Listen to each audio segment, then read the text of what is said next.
They chose a conference room at the Hilton. Neutral ground, they called it. Like we were negotiating a business deal instead of talking about family. I arrived 10 minutes early.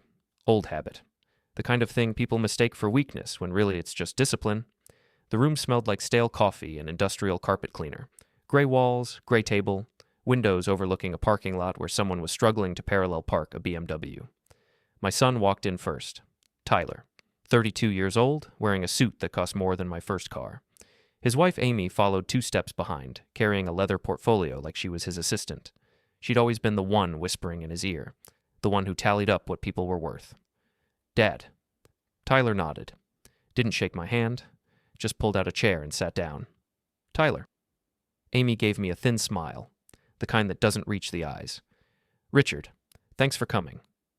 Like I had a choice. Like the email hadn't said, we need to discuss some important family matters in that tone. That means you've already decided everything, and I'm just here to hear the verdict. My daughter Jennifer arrived 5 minutes late. Fashionably, she'd probably call it. Her husband Derek was with her, holding a Starbucks cup and checking his phone. Derek worked in finance, talked about optimization and synergies at Thanksgiving, the kind of guy who turns everything into a spreadsheet. Jennifer hugged me, brief, perfunctory, like checking a box. Sorry we're late. Traffic. There's never traffic between their house and this hotel. I drive past it twice a week, but I didn't say that. I just nodded and waited. Tyler cleared his throat. Amy opened the portfolio. Derek put his phone face down on the table but kept glancing at it. So, Tyler said, we wanted to talk about your living situation. My living situation. Not my home, not the house I'd lived in for 23 years. My living situation. Okay, I said. The thing is, Dad, you're getting older, and the house is a lot to maintain. We've been talking, and we think it might be time to consider something more manageable. Manageable. That word people use when they mean smaller, cheaper, out of the way. I manage fine, I said. Amy leaned forward. Richard, I think what Tyler's trying to say is that we're worried about you. The house needs work. The roof, the plumbing. It's a lot for one person. I can handle it. But should you have to? Jennifer's voice. Softer than Amy's, but just as sharp underneath. We've been looking at some really nice assisted living communities. Places where you'd have people around, activities, medical staff on site. Assisted living. I was 54 years old. I don't need medical staff. Not now, Derek said. But planning ahead is smart. These places have waiting lists. If we get your name in now, you'll have options later. Options. Another word that sounds generous until you realize it means they've already eliminated all the other ones. And honestly, Dad, Tyler said, the house is costing you. Property taxes, utilities, maintenance. You're on a fixed income now. Fixed income? I'd retired early from the county. 28 years managing municipal infrastructure, water systems, electrical grids, traffic coordination, the kind of work nobody notices until it stops working. They'd offered me a buyout package when they restructured, good pension. I wasn't hurting. But Tyler said fixed income like it meant broke. I'm doing fine financially, I said. For now, Amy said. But long term, it doesn't make sense to have so much of your net worth tied up in a depreciating asset. Depreciating asset. She meant my home. The house isn't depreciating. The neighborhood is, Derek said. Property values have been flat for 3 years. And with the new development going in on Route 9, there's going to be more traffic, more noise. Now's actually the best time to sell. Lock in your equity before things shift. They had this rehearsed. I could tell by the way they tag-teamed. One person talks, another jumps in before I can respond. Corporate strategy. Wear down the opposition. Where exactly do you want me to go? I asked. Jennifer pulled out a brochure, glossy paper, photos of smiling elderly people playing cards and doing Tai Chi on a lawn. Willow Springs Senior Community. I knew the place.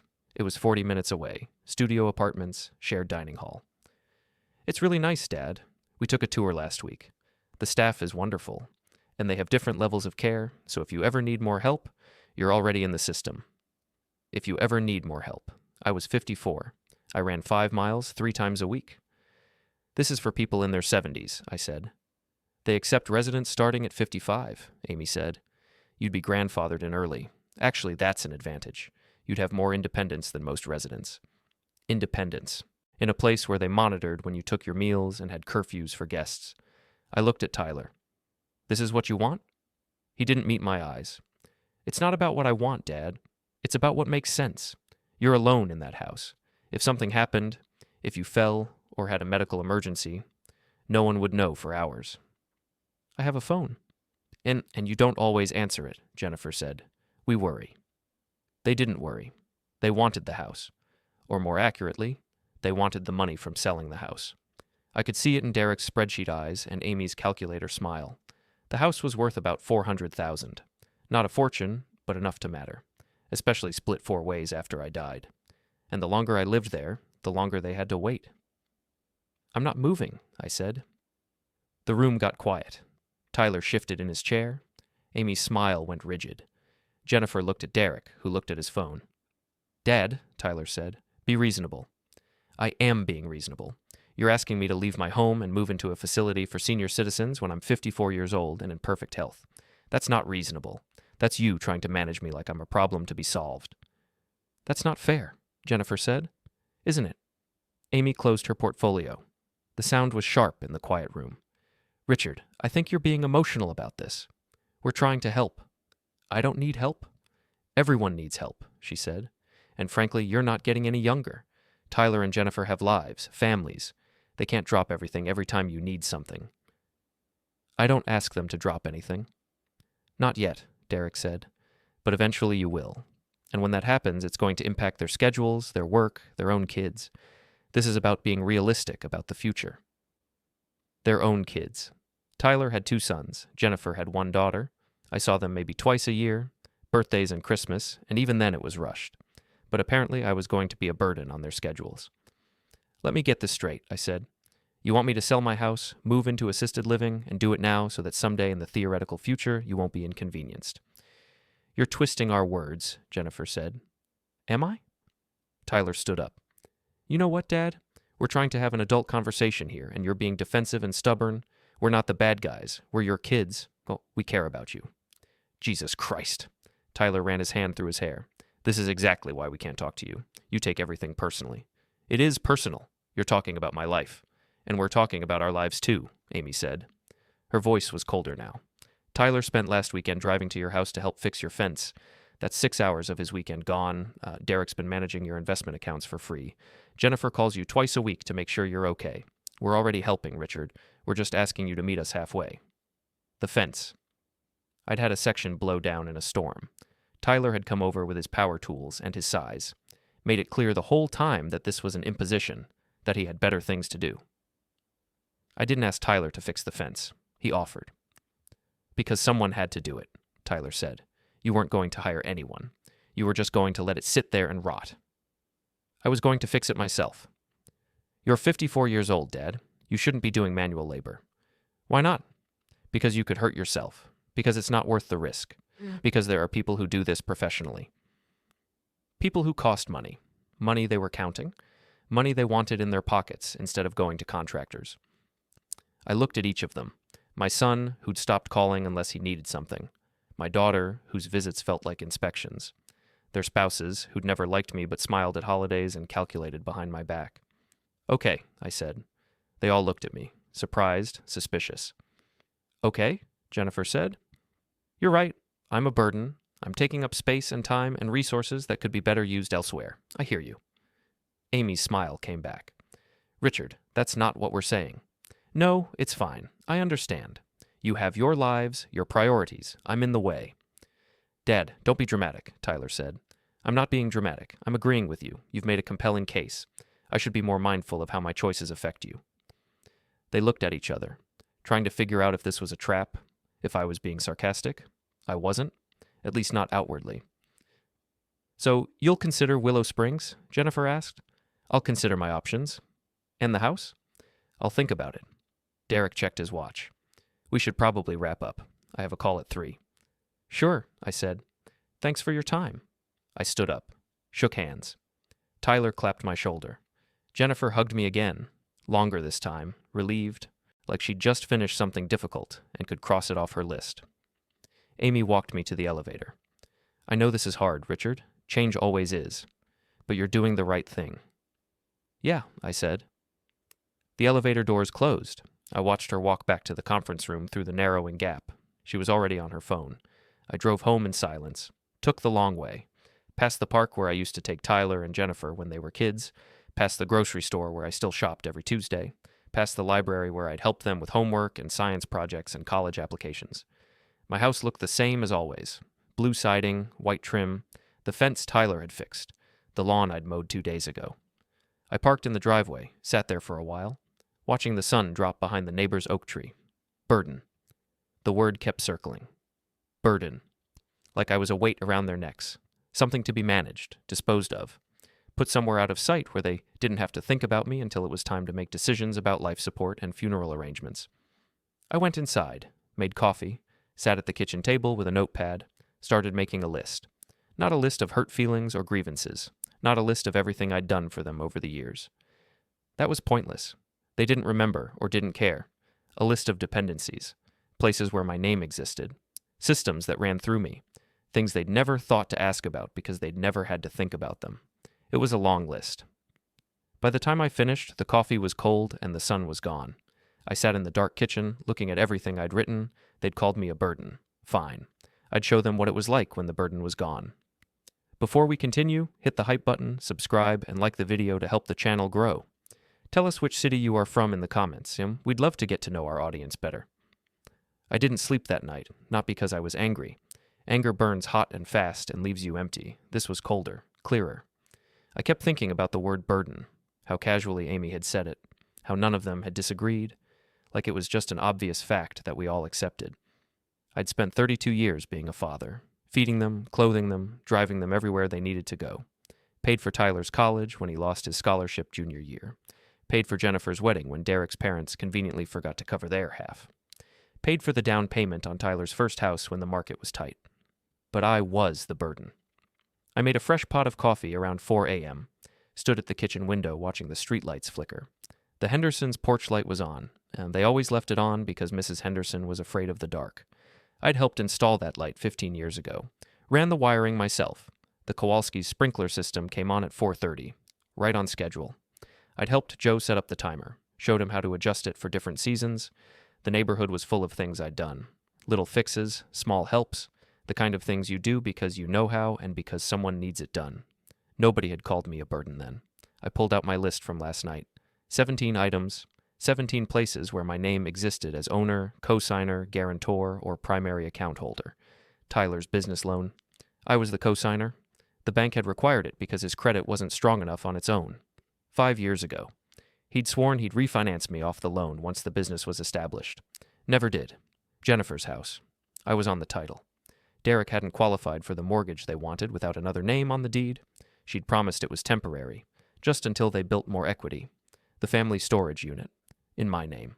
Holding furniture from my mother's estate that they'd all claimed they wanted but never bothered to pick up. I paid the monthly fee. The vacation property in the Poconos, my parents' old cabin. I'd inherited it. Both kids used it constantly. Parties, weekend trips, lending it to friends, never offered to help with property taxes or maintenance. Tyler's business address, registered to my house because he'd been working from home when he started the company. Mail still came here. I forwarded it. Both kids' car insurance, family plan, cheaper than separate policies.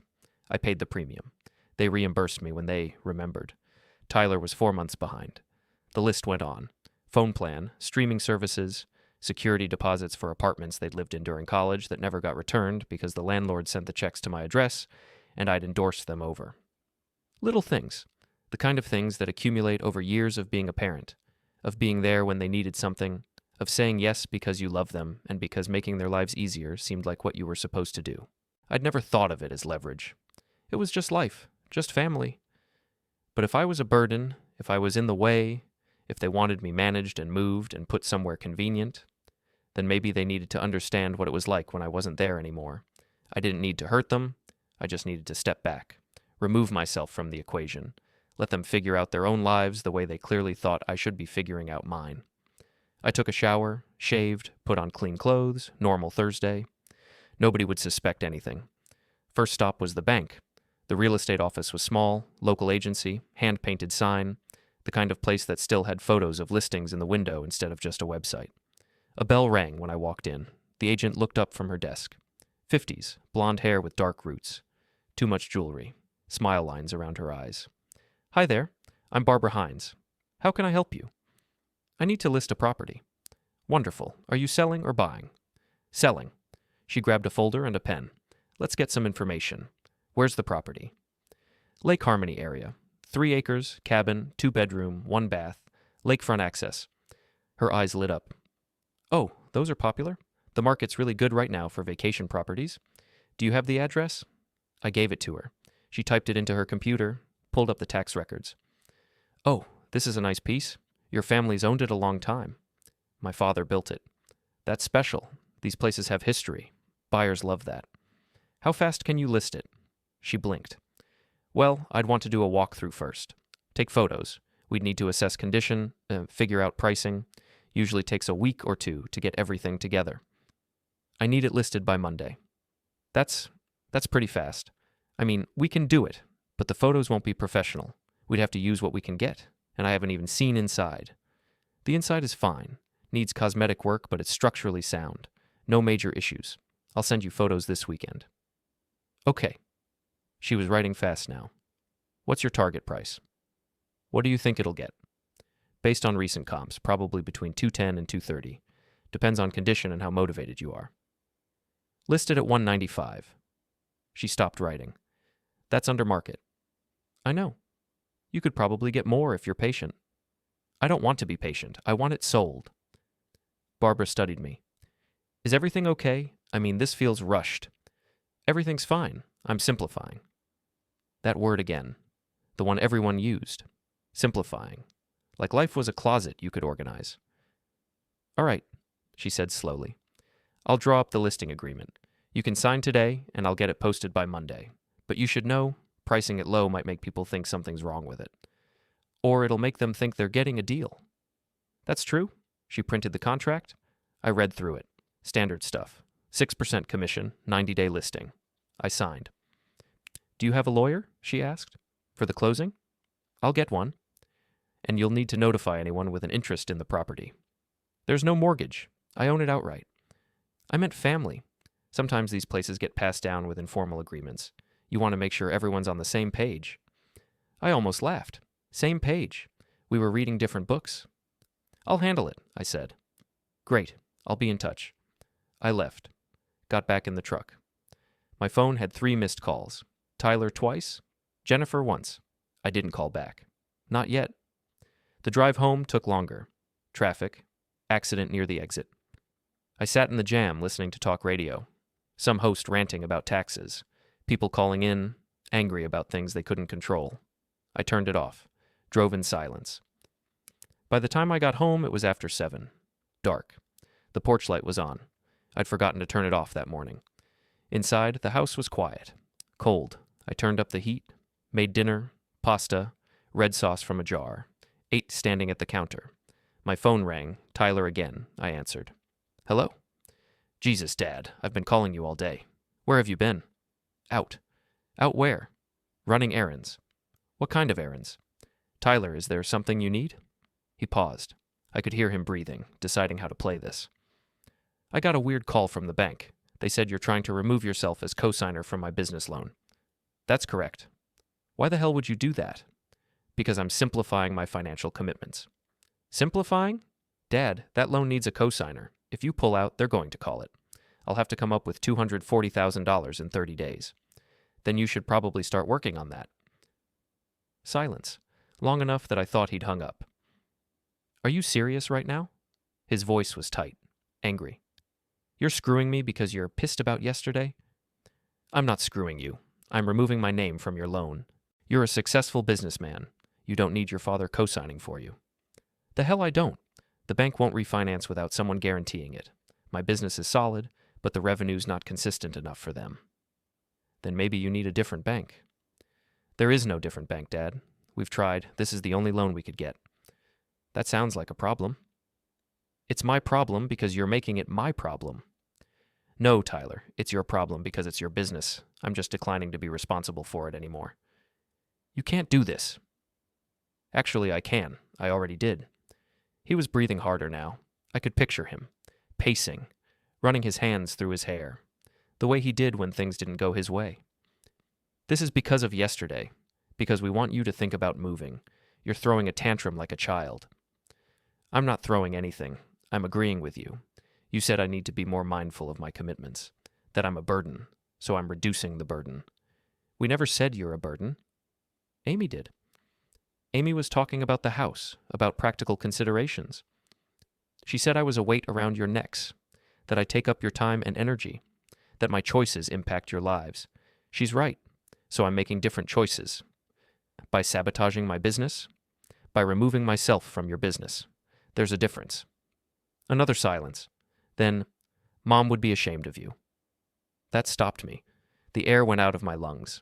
I gripped the counter. Don't, I said quietly. She would. She'd be ashamed that you're acting like this, punishing us for trying to help you. Your mother would understand exactly what I'm doing. Bullshit. She'd tell you to stop being petty and work this out like an adult. I closed my eyes. Counted to 5. I need to go, Tyler. Dad? I hung up. Put the phone face down on the counter. Stared at it until it stopped vibrating with his follow-up calls. Then I went to my office, pulled out the list, crossed off item number 3, some 13 more to go. I didn't hear from them for 3 days. No calls, no texts, just silence. I used the time well, canceled the family phone plan, split into individual accounts. They'd figure it out when their phones stopped working. Removed myself from the Netflix, Hulu, and Spotify accounts. Small thing, petty even. But they'd added themselves to my subscriptions without asking. Used them for years, never offered to pay. Terminated the auto pay on Tyler's business insurance. He could set up his own payment method. Changed the locks on the storage unit. Sent both of them keys with a note. Your belongings, your responsibility, unit paid through end of month. Each thing was small, legal, clean, no drama. Just paperwork and polite letters. But I knew what was happening. I knew they were talking, planning, probably meeting without me. I was right. Thursday night, Jennifer called. Dad, we need to talk. Okay. Can you come over Saturday for dinner? Will Tyler be there? Yes, and Amy and Derek. Sounds like an ambush. It's not an ambush. It's family dinner. We need to discuss what's going on. Nothing's going on. Dad, you pulled yourself off Tyler's loan. You quit-claimed my house. You changed the locks on the storage unit. You disconnected our phones. Your phones. You're adults with your own families. You should have your own phone plans. That's not the point. What is the point, Jennifer? She sighed, long and frustrated, the sound of someone dealing with an unreasonable person. The point is, you're making decisions that affect all of us without talking to us first. That's not how family works. Interesting. Is that how it works when you make decisions about me? When you pick out assisted living facilities and plan my life without asking what I want? That was different. How? We were trying to help you. And I'm trying to help you. I'm removing the burden. Isn't that what you wanted? Stop saying that. Nobody called you a burden. Amy did, at the meeting. She said I was a weight, that I take up your time and resources, that you have to manage me. She was talking about practical concerns, not you as a person. There's no difference, Jennifer. Silence. Then, please come to dinner. Let's talk this through like adults. I'll think about it. Dad, I said I'll think about it. I hung up. Knew I'd go. Had to. Refusing would be too obvious, too dramatic. This whole thing only worked if I stayed calm, reasonable, just a man making sensible decisions about his own life. Saturday came. I showed up at 6, brought wine, red and white, the kind of thing a polite guest does. Jennifer's house was warm, smelled like garlic and roasting chicken. Derek answered the door. His smile was tight, professional, the kind you'd give a difficult client. Richard, good to see you. Derek. Inside, Tyler and Amy were already there, sitting in the living room with drinks. They looked up when I walked in. Tyler's face was hard. Amy's was calculating. Dad, Tyler said. Didn't get up. Tyler. Jennifer came out of the kitchen, hugged me. Thanks for coming. Thanks for having me. We did the small talk dance. How was traffic? Weather's getting cold. Did you see that game? All of us pretending this was normal. Just family dinner. But I could feel the tension. The way they kept glancing at each other. The way Derek kept checking his watch even though dinner wasn't ready yet. We sat down at the table. Jennifer brought out the food. Chicken, roasted vegetables, salad, fresh bread. She'd gone to effort, trying to create atmosphere, make this feel comfortable. It didn't work. So, Derek said after we'd all filled our plates, I think we should address the elephant in the room. Which elephant is that? I asked. Your recent financial decisions? What about them? Amy leaned forward. Richard, you're making moves that don't make sense. Pulling yourself off accounts, changing deeds, canceling services. It seems reactive. Reactive to what? To our conversation last week, Jennifer said, about your living situation. I thought about what you said, about being a burden, about simplifying. I'm simplifying. By screwing us over? Tyler's voice was sharp. Jennifer shot him a look. Tyler. What? That's what he's doing. He's pissed off, so he's punishing us. I'm not punishing anyone. I'm removing my name from things that aren't my responsibility. The loan was your responsibility, Tyler said. You signed it. And now I'm unsigned it. Legally. You can't just do that. Apparently I can. The bank processed it. Amy set down her fork. Richard, I think you're missing the bigger picture here. These decisions don't just affect you, they affect all of us. Exactly. Which is why I'm making them. You're right. My choices affect your lives. So I'm making different choices. That's not what we meant, Jennifer said. Isn't it? You sat me down and explained how my existence complicates your schedules, how the house is a burden, how I need to be managed, so I'm managing myself, without you. Derek cleared his throat. I think there's been a misunderstanding. We weren't saying you personally are a burden. We were talking about practical planning for the future. And I'm doing practical planning for my future, which apparently doesn't need to include yours. The room went quiet, just the sound of silverware on plates, someone's phone buzzing in another room. Tyler pushed his plate away. You know what, Dad? You're being selfish. Selfish? Yeah, selfish. We're trying to have an adult conversation about real issues and you're acting like a teenager, throwing a fit because you didn't get your way. I'm acting like a teenager? I'm not the one who called a meeting to tell my parent where to live and how to spend their money. We were trying to help you. I don't need help. I need you to treat me like I'm still alive. Really. Assisted living, memory care, medical staff on site. Those are places for people who can't take care of themselves. They're also places for people who want community and security, Jennifer said. I have community. I have security. I have a house I've lived in for 23 years and a life I've built. And you want me to give it up so you don't have to worry about me. So you can be safer, Jennifer said. No, so you can inherit it faster. That landed like a bomb. Everyone froze. Jennifer's face went white. Derek looked at his plate. Amy's mouth tightened. Tyler just stared at me. That's not fair, Jennifer whispered. Isn't it? You want the house sold. Derek said so. Lock in equity before the market shifts. That's not about my safety. That's about your money. Dad, we're not trying to take your house, Tyler said. Then why does Derek have printouts of property valuations? Why did Amy bring up inheritance tax at the meeting? Why does every conversation eventually come back to what I'm worth and when you'll get it? No one answered. I stood up. Thank you for dinner, Jennifer. It was very good. Dad, wait. I'm tired. I'm going home. Dad, please. We're not done talking. Yes, we are. You wanted me to think about my choices. I've thought about them. You wanted me to simplify. I'm simplifying. You wanted me out of your way. Consider it done. I grabbed my jacket. Tyler stood up, blocked the hallway. You're not leaving until we finish this conversation. Move, Tyler. No, you don't get to drop bombs like that and then run away. I'm not running. I'm leaving. There's a difference. You're being childish. And you're being entitled. His face flushed. Entitled? I've worked my ass off for everything I have.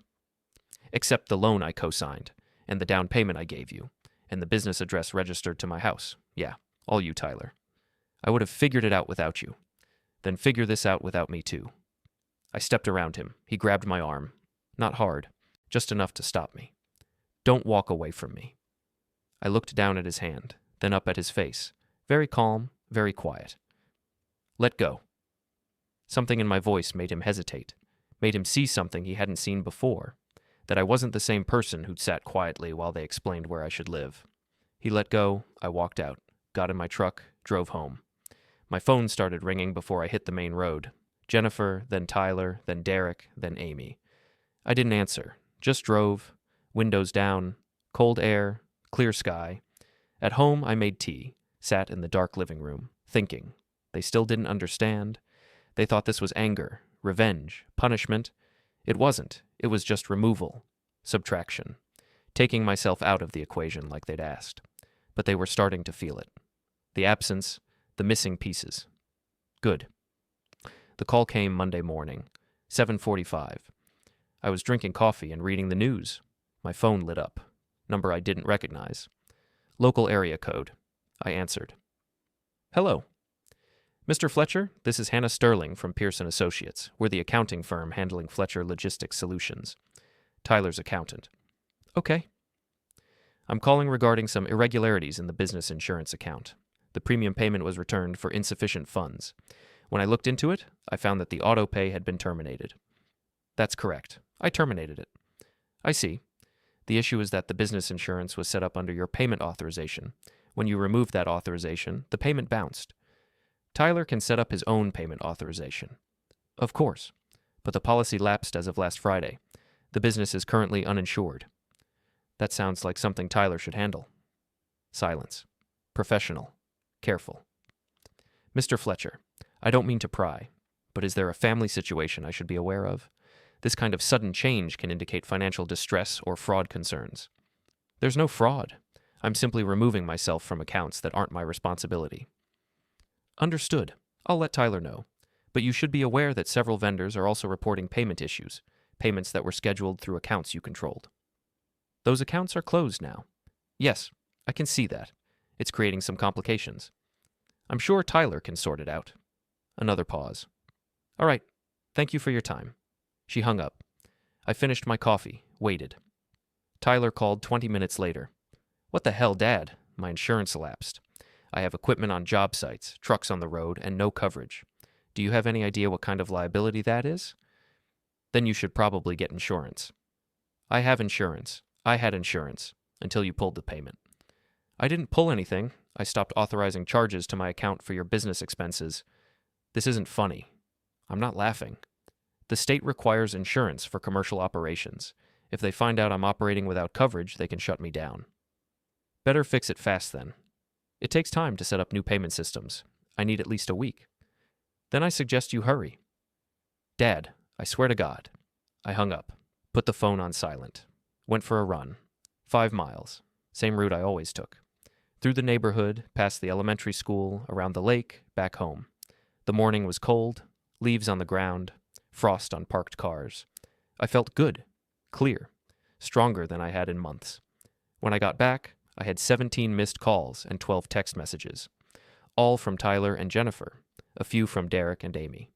I ignored them, showered, made breakfast, eggs, toast, orange juice. Around noon, my phone rang again. Different number. I almost didn't answer. But something made me. Curiosity, maybe. Hello? Mr. Fletcher, this is Andrew Chen from... Wait, no, not Chen. This is Andrew Morrison from First National Bank. I'm calling regarding the joint accounts you closed last week. What about them? One of the accounts had automatic payments scheduled. When you closed it, those payments bounced. We're getting calls from vendors regarding insufficient funds. Those were Jennifer's payments, not mine. The account was joint. Both parties are responsible for overdraft fees and bounced payment penalties. How much? Currently, about $800, and that's likely to increase as more merchants report failed transactions. Send the bill to Jennifer. Sir, the account is in both names. You're both liable. Then take it from my half of the account balance. The account is closed. There's no balance. That sounds like Jennifer's problem. He sighed. Professional but annoyed. Mr. Fletcher, these fees can be waived if the account is reopened and the payments are honored. It would be in everyone's best interest to... No, thank you. Sir, is there anything else? No, but... I hung up. Blocked the number. The thing about systems is that they're all connected. Pull one thread and everything starts to unravel. I'd spent 30 years working with infrastructure. Water mains, power grids, traffic networks. I understood cascade failure. You don't need to break everything at once. You just need to remove the key supports. Then gravity does the rest. Tyler's business ran on credit, vendor accounts, net 30 payment terms, lines of credit based on projected revenue. It looked solid from the outside, but it was built on assumptions, like assuming Dad would always be there to co-sign, to guarantee, to back things up when cash flow got tight. Remove that assumption and everything gets scrutinized. Banks want proof. Vendors want cash up front. Insurance companies want payment history. And all of it takes time, forms, approvals, waiting. Jennifer's situation was simpler. She'd lived above her means for years. House they couldn't quite afford, cars they couldn't quite afford, lifestyle held together by careful budgeting and borrowed margin. I'd been part of that margin. Title on the house gave them better loan terms. Joint accounts meant overdraft protection, my credit score backing theirs up. Take that away, and the margin disappeared. Around 3 p.m., someone knocked on my door. Hard, angry. I looked through the peephole. Tyler, red-faced, breathing hard. I opened the door. "We need to talk," he said. "Okay." "Inside." I stepped back. He pushed past me, paced in my living room like a trapped animal. "This has to stop. Right now." "What has to stop?" "This game you're playing, pulling payments, closing accounts. Do you have any idea how much damage you're doing?" "I'm not doing damage. I'm removing myself from your affairs. My business is falling apart. The bank's calling my loan, my insurance lapsed. Vendors are demanding cash up front because my credit's flagged." "Sounds stressful." He spun around, eyes wild. "Stressful? Dad, I could lose everything." "Then maybe you built everything on a shaky foundation." "The foundation was you. You were the backup, the guarantee, and now you've yanked it out and everything's collapsing." "That's what happens when you build on someone else's name instead of your own." He stared at me. "You're enjoying this." "No, I'm just not stopping it." "What do you want? An apology?" "Fine, I'm sorry. We were wrong." "Is that what you need to hear?" "I don't need to hear anything." "Then what? What will it take for you to fix this?" "Fix what?" "All of it. Put your name back on the loan. Reopen the accounts. Stop sabotaging me." "I'm not sabotaging you, Tyler. I'm just not carrying you anymore." His hands balled into fists. "You're my father. And you're my son, which apparently means you get to tell me where to live and how to spend my money and when I'm a burden.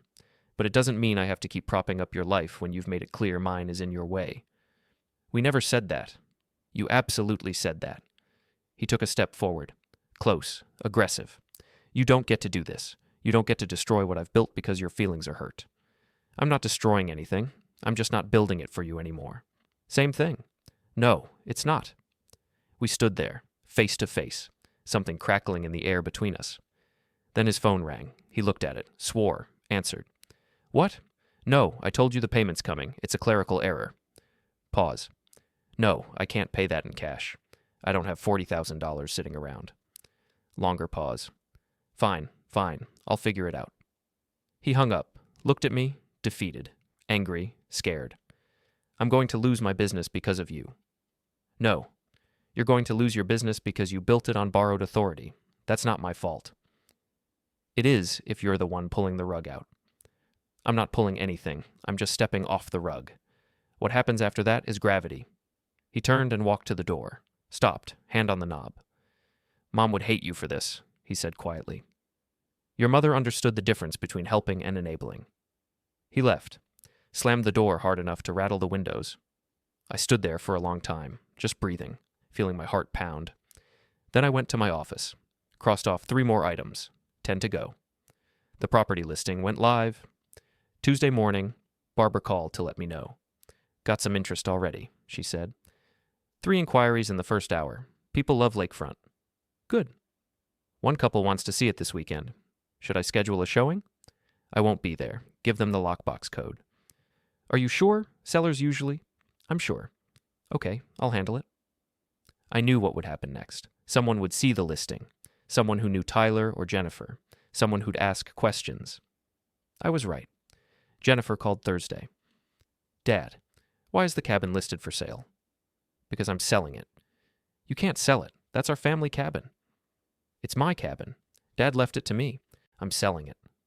"Without even telling us?" "I'm telling you now." "That's not—" "Dad, we use that cabin. The kids love it. You can't just sell it out from under us." "You're welcome to buy it." Silence. Then, "What?"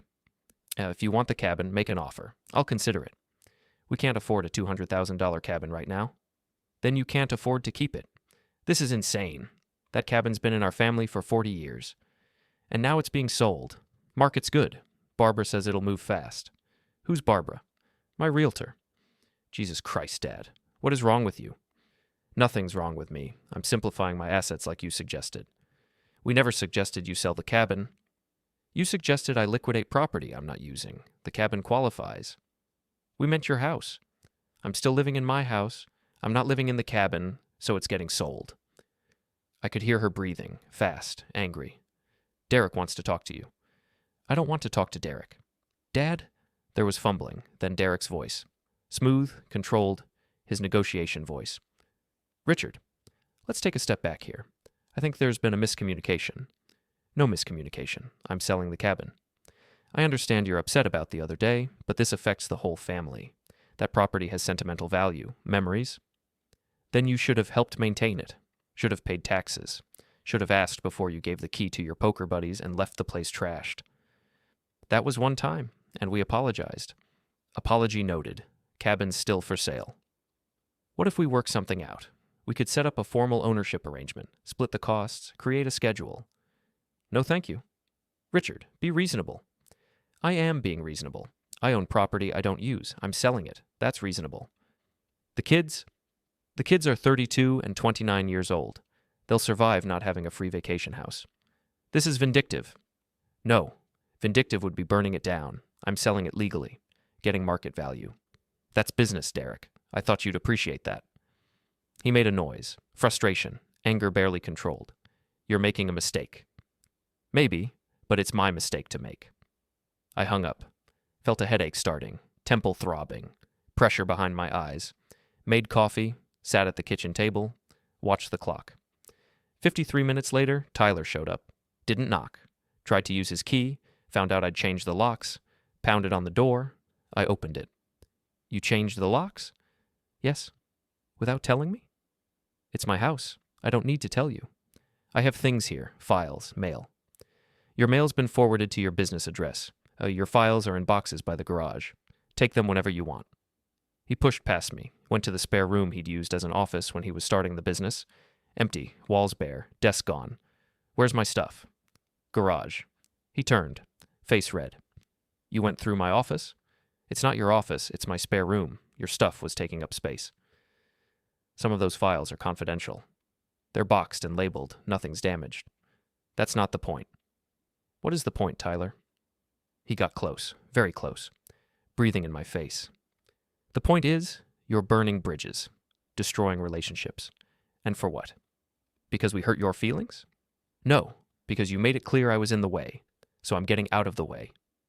By selling the cabin, by pulling your name off everything, by kicking me out of your house. You don't live here, Tyler. You have your own house that I'm about to lose because you tanked my credit. I didn't tank your credit. The bank did when they couldn't verify your income without a cosigner. Same thing. Not even close. He grabbed my shirt, fist in the fabric, pulled me toward him. Fix this. Let go. Fix this or I swear. Or what? You'll hit me? Go ahead. See how that works out for you. He froze, hand still gripping my shirt, eyes locked on mine. I didn't move, didn't blink. I'm 54 years old, I said quietly. But I can still put you on the ground. And if you touch me again, you'll find out how fast. He let go, stepped back. You're not my father anymore. Good. Then you won't miss my signature on your paperwork. He left. Didn't slam the door this time. Just walked out. Shoulders tight, hands shaking. I locked the door. Stood there. Heart pounding. Adrenaline making my hands shake too. The phone rang. Jennifer. I didn't answer. It rang again. Derek. I turned it off. Put it in a drawer. Sat in the quiet house. Somewhere in the distance, a dog was barking. A car drove by. Normal sounds, normal day. But something had shifted. Some line had been crossed. They were getting desperate now. Pressure building, cracks showing. Good. Friday morning, my doorbell rang. 8 a.m., I was drinking coffee, reading the paper, the actual paper, newsprint and headlines. I looked through the peephole. A woman, 30s, suit, briefcase. I opened the door. Can I help you? Mr. Fletcher, my name's Claire Donovan. I work for the County Municipal Services Division. Can I have a few minutes of your time? County, my old department. What's this about? I'd rather discuss it inside, if that's okay. I hesitated, then stepped back. Let her in. She sat on the couch, pulled out a folder, organized, professional. I'll get right to it. Your son Tyler has been using county infrastructure contracts to secure vendor agreements for his business. Specifically, he's been representing himself as having authorized access to municipal systems. I don't understand. When you retired, you had clearance to certain facilities: water treatment, traffic management, electrical substations. That clearance was based on your position and security credentials. Okay, Tyler's been using your name and clearance codes to access those facilities for commercial purposes, telling vendors he has authorized access, using it as credibility for his business. I set down my coffee. That's fraud. Technically, yes, but it's been hard to prove because you're his father. Vendors assumed you'd given permission. Some contracts even had forged authorization with your signature. I never signed anything for Tyler's business except the loan. I know. I've been investigating for 3 months, trying to build a case, but everyone assumed family business was family approved. She pulled out a document. Until you started pulling your name off things, removing yourself from his accounts, that caught my attention. Why? Because it suggested a break, distance, which meant maybe you didn't know what he was doing. So I dug deeper. She showed me copies, contracts with my signature, authorizations I'd never seen, letters of recommendation I'd never written. How did he get my signature? Probably scanned from old documents, bank papers, letters, easy to forge digitally. I looked through everything, page after page, Tyler's company letterhead, my name, my credentials, all lies. What do you need from me? I asked. Testimony, statement that you never authorized this, that these signatures are forged. What happens to Tyler? Depends. Criminal fraud's possible but unlikely. More likely, the county bars him from future contracts. Existing contracts get reviewed. His business probably loses credibility. He's already losing it. Claire looked at me. Because of the loan? You've been thorough. It's my job. And honestly, Mr. Fletcher, I remember you. You trained me when I started, 15 years ago, taught me how to read infrastructure maps, how to trace dependencies. You were good at your job. Thanks. Tyler's not. He cuts corners, overpromises, uses your reputation to close deals, and then underdelivers. He's made enemies in the department. And you're one of them. I'm someone who doesn't like people abusing the system or abusing their father's legacy. She handed me a form. This is a statement. Says you never authorized use of your credentials, never signed these contracts. If you sign it, I can proceed with formal review. I read it. Standard legal language, certification of fraud, sworn statement. If I sign this, his business is finished. His business is already in trouble. This just makes it official. And if I don't sign, then he keeps operating on false pretenses, keeps using your name, keeps making you complicit in something you didn't approve. I looked at her. You came here hoping I'd be angry with him. I came here hoping you'd tell the truth. What if the truth protects him? Then I miscalculated, but I don't think that's the truth. She was right. I'd spent weeks removing my name from Tyler's life. This was just one more line to cross. I signed it, dated it, slid it back across the table. Thank you, she said. What happens now? I file this Monday. County attorney reviews. Tyler gets notified within a week. Contracts get suspended pending investigation. How long does that take? Depends. Could be months. Good. She looked at me. You're angrier than I expected. They called me a burden, told me to move to assisted living, made plans for my life without asking what I wanted, and all the while, Tyler was using my name to prop up his business. Yeah, I'm angry. I don't blame you. She packed up her briefcase, stood. Thank you for your time, Mr. Fletcher. Claire? Yes? Did you really need my signature, or could you have proceeded without it? She smiled, small, knowing. I could have proceeded, but I wanted you to choose this, wanted you to see what he'd done. Why? Because people like Tyler count on family loyalty, on parents who'll cover for them, who'll sacrifice themselves to protect their kids. I wanted you to see you don't have to. I know that now. Good. She left. I stood at the window, watched her drive away. Then I went to the phone, turned it on. 13 missed calls, 6 voicemails, all variations of, "We need to talk," and "You can't keep avoiding us." I deleted them all, made a fresh pot of coffee, sat down with the newspaper again. The phone rang. Tyler. Again. This time I answered. Yeah. Dad, we need to meet. All of us. Tomorrow. This has gone too far. Okay. Okay? Just like that? Yeah. Where? The house. Jennifer's house. Noon. I'll be there. And you'll actually show up? I said I'll be there. He hung up. Surprised. Suspicious? I smiled. Finished my coffee, went for a run. Tomorrow was going to be interesting. I arrived at noon exactly.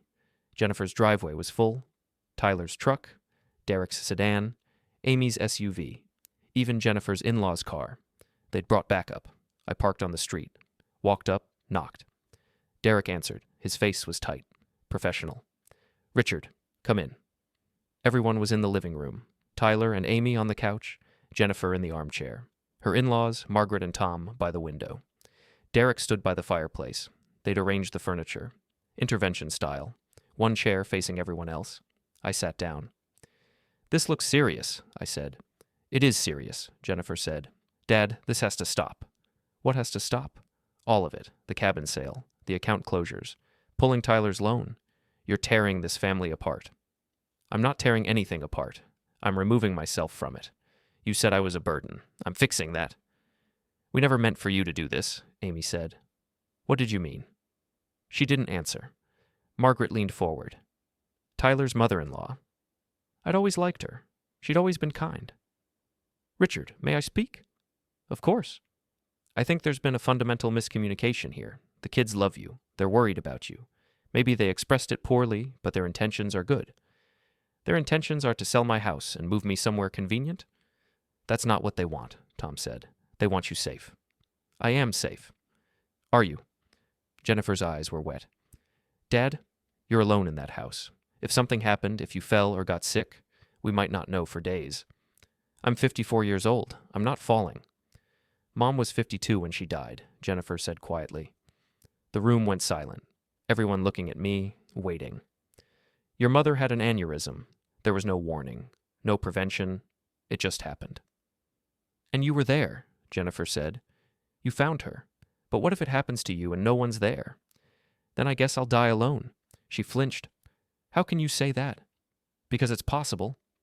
"We're not asking you to live in fear," Derek said. "We're asking you to be practical." "I am being practical. Extremely practical. I'm liquidating unnecessary assets, removing dependencies, simplifying my financial footprint. That's practical." "It's vindictive," Amy said. "It's necessary." Tyler stood up. "You're destroying my business." "No. You destroyed your business by building it on my credentials instead of your own." "What's that supposed to mean?" I pulled out my phone, opened the photo Claire had emailed me, contract with my forged signature, showed it to Tyler. "This mean anything to you?" His face went pale. "The county's investigating fraud, using my name and clearance codes without authorization, forging my signature on contracts. That's a felony, Tyler." Everyone stared at him. "I didn't forge anything," he said.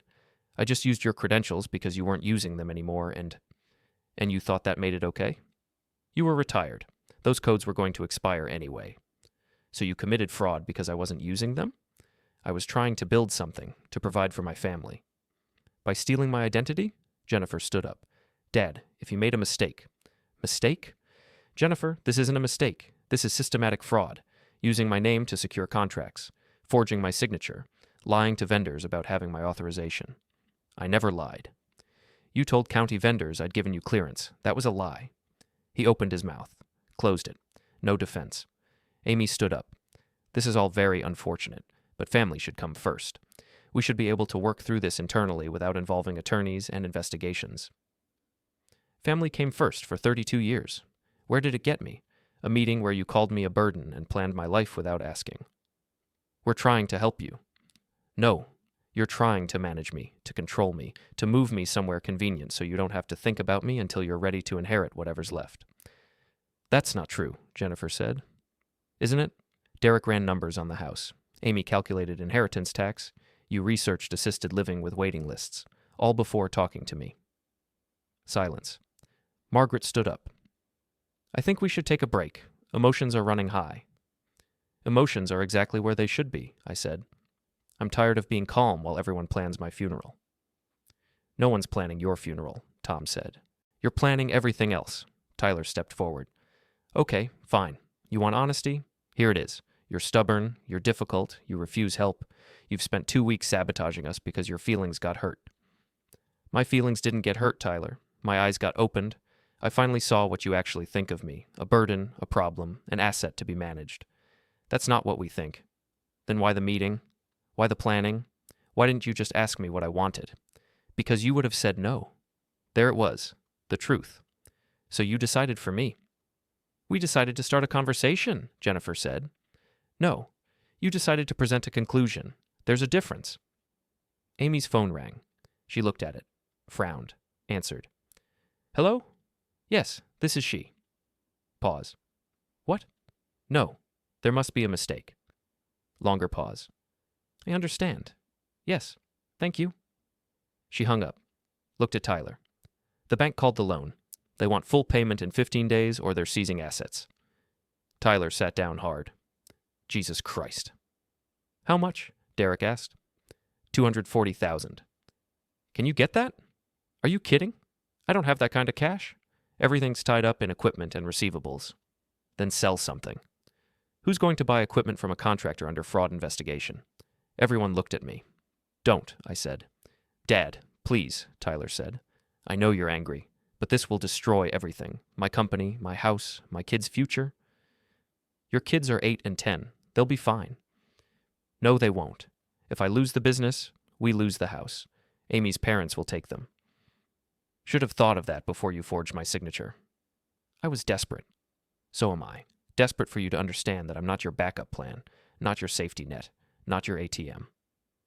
We never treated you like an ATM, Jennifer said. No? Who paid for Tyler's down payment? Who co-signed his loan? Who's paying property tax on a cabin you use for free?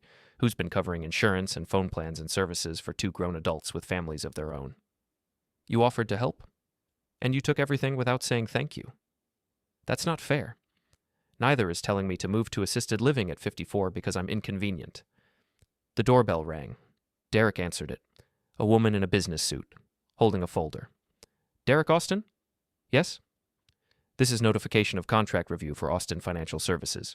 Your business is under investigation for unauthorized use of client credentials. She handed him papers. Left. Derek read through them. His face went gray. They're auditing my client list, suspending my trading authorization pending review. How is that possible? Amy asked. Derek looked at me. You used my firm for your investments. Past tense. You pulled your accounts? Yesterday.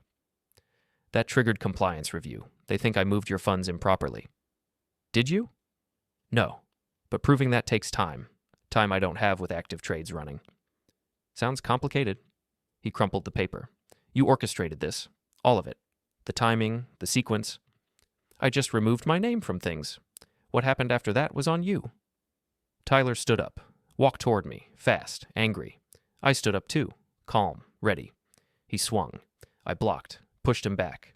He stumbled, caught himself on the coffee table. Don't, I said quietly. He came again. I sidestepped, let him run past me, into the wall. He spun, breathing hard. No, you won't. He charged. This time I didn't move. Just set my feet. Let him run into me. Absorbed the impact. Wrapped my arms around him. Held him. I'm still your father, I said in his ear. And I'm still stronger than you think. He struggled. Couldn't break free. Finally stopped. Just breathing. I let go. Stepped back. He slid down the wall. Sat there. Head in his hands. You've destroyed everything, he said. No. I just stopped holding it together for you. Jennifer was crying. Amy was on her phone. Derek was staring at the papers. Margaret and Tom were looking at each other, lost. I walked to the door, stopped, turned back. You wanted me out of the way.